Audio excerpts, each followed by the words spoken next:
So how much of a competition do we have going into the fall at quarterback at Georgia? Look, we cannot go into a season without a returning starter without this conversation out there at some point. It doesn't mean it's a overwhelmingly real conversation. It doesn't mean anything. Let's take a quick review real quick of the time at which Kirby Smart's been at Georgia and the quarterback battles that we've seen in that time. 2016, they did have a returning starter. It didn't restart for Kirby, but Grayson Lambert returned as a starter from 15. Everybody thought it would be Jacob Eason. It was Jacob Eason after the first game, okay? Well, pretty much the first game. That's a long story. Jacob probably, would have started that game, this, that, and the other. There's no reason to get into the details of that, but eventually Jacob Eason was the starter. Then we had a season later, here comes Jake Fromm, same conversation, who's going to start? Everybody thought it would be Jacob Eason. It was Jacob Eason. He gets hurt. We get to Fromm.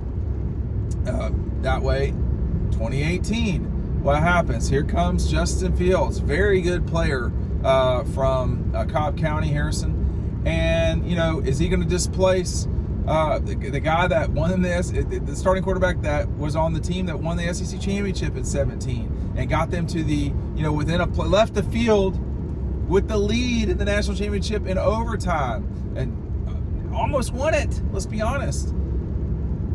Would he displace Jake Fromm? We had plenty of discussion about that. Didn't happen. 2020 was a different conversation because Fromm left, which was, I don't know. And then, so you had a whole mess of things. Jamie Newman, Dwan Mathis, Carson Beck, JT Daniels, Stetson Bennett. I can't believe I said all those people's names. 3 of those people started. 4 of them started at Georgia. So you had Mathis, Beck, Bennett, Daniels. They all started at Georgia. All of them. Anyway, as I say, Mathis, Bennett, Daniels, and Beck all started at Georgia. Just not, in one case, not for very long. The other ones, if you'd have told anybody after, and Jamie Newman never played again, it's like a ghost. If you told anybody that after the 2020 season that JT Daniels would only start like 3 more games and never lose a game as a starter at Georgia, they would not believe you. They would not believe he would have been displaced, even by injury. By Stetson Bennett, we did not do this with Stetson Bennett in 2022. The question with Stetson at that time was, is he coming back? But we did do it with Carson Beck in 2023. This notion of, is he, Brock Vandergriff and all this stuff, and I think we know the story there. So when we start talking about Gunnar Stockton, Ryan Montgomery, and Ryan Puglisi, the point of this discussion is not to run these guys down. That's not what I'm doing here. But I am going to say there's always some sort of competition in sports. If you're not competing at practice, if certain things aren't happening while you're out there, it's a problem, okay? It's a problem. That does not mean that there's going to be a change made at the starting quarterback spot. That seems unlikely, okay? I'll just put it like that. And what that statement doesn't mean anything else other than that statement. That statement means it seems unlikely that the person returning from last year as a starting quarterback, Gunnar Stockton, is going to be replaced by a guy who has literally never played in a game and who had his own challenges during G-Day. But what we have to do, and I understand this. Now, I understand this, okay? I know a lot, and I'm not trying to be better than anybody else or anything like that, but I know a lot of people that do what I do, that are in media, have never played in college in any level of sport in some cases, and they just kind of, I don't know, but yes, it's an open competition.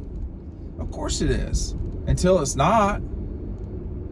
I mean, it's not a real story to say that, Ryan Puglisi can get around Gunnar Stockton in the amount of time we've got.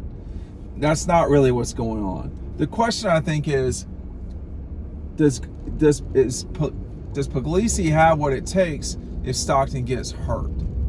And I mean, physically he does, but the question is, can he play quarterback at a high level?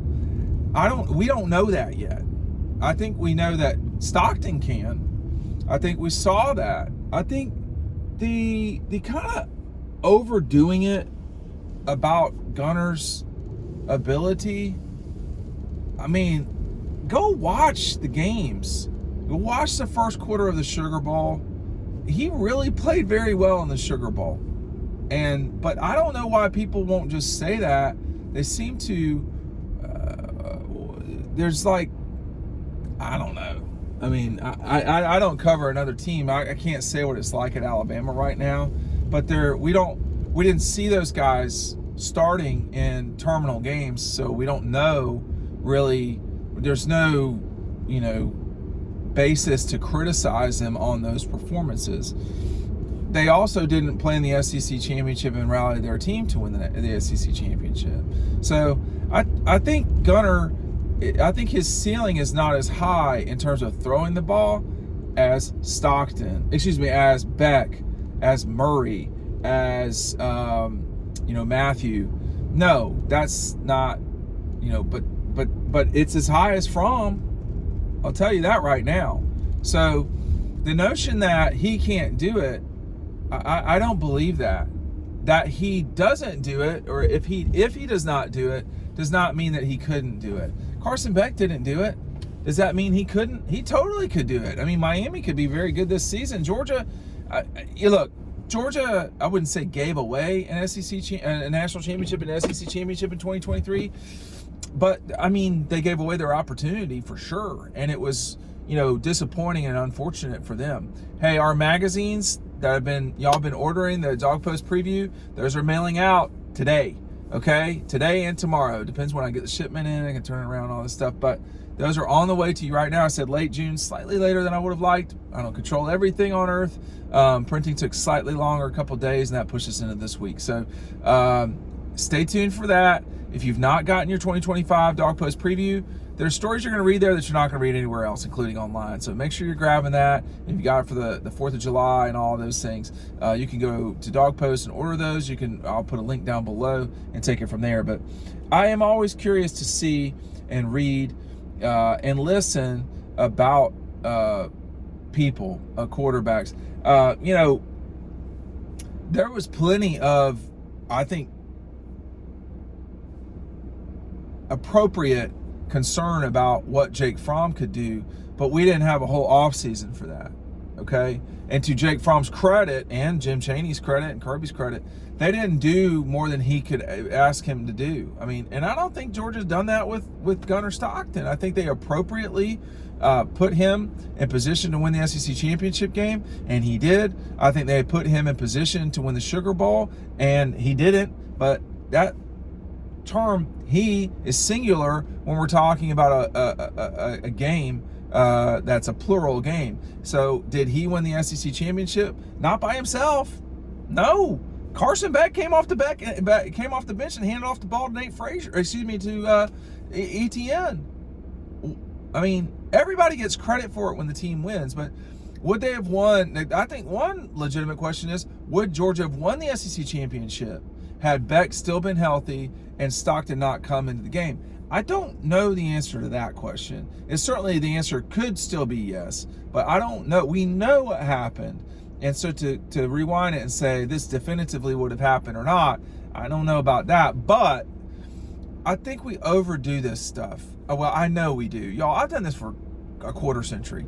DJ David, is Matthew Stafford going to be ready in 2006? No, not until the end of the season. He wasn't. Can Gunnar Stockton do this? We've seen him do it. I don't know. I really don't. He's not Carson Beck. Who is the best quarterback in college football right now? You just probably said Arch Manning, I guess. And then y'all are going to put comments, no, it's not Arch Manning. So that's my point. That's my point. Why we don't know who the best quarterback is. And yet we're saying that Texas, the betting markets are saying that all three of the teams that are at the top of the betting markets, Georgia, Texas, and Ohio State, all have starters coming back that are either completely brand new to their program, have never started at their program, or started like 3 games or fewer for their program. And then there's this discussion about Arch Manning. Now, I watched Spurrier the other day with Pat Dooley. Well, if he's so good, why didn't he start over Quinn Ewers? And that's a Sark question, okay? But it's also a year later. I mean, like, there's all sorts of things that can change. If you watch Arch Manning, there's plenty of ability there. But has he won the SEC championship? Has he won the national championship? Can he do what hasn't been done at Texas in almost a quarter century? We don't know the answer to that yet.